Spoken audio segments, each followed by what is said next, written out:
Pantai Ciwidik, Kecamatan Cidaun, Kabupaten Cianjur, Jawa Barat.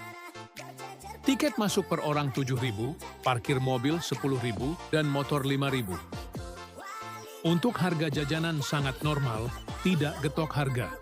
Contohnya harga air mineral botol 5 ribuan, minuman dingin kecil 1.000-an, bakso 15 ribuan, dan masih banyak lainnya.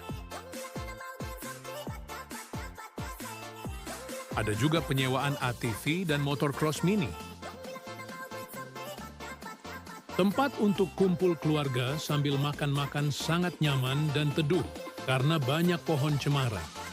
Di sini aman dari pungutan liar dan aman dari gangguan orang tak dikenal. Tempat bermain anak untuk berenang di air laut juga aman. Di sini kita bisa mendirikan tenda untuk camping dan bermalam. Sewa tendanya juga ada. Kebetulan waktu itu ada pasar malam. Suasana liburan jadi lebih seru. Sangat rekomendasi untuk liburan bersama keluarga.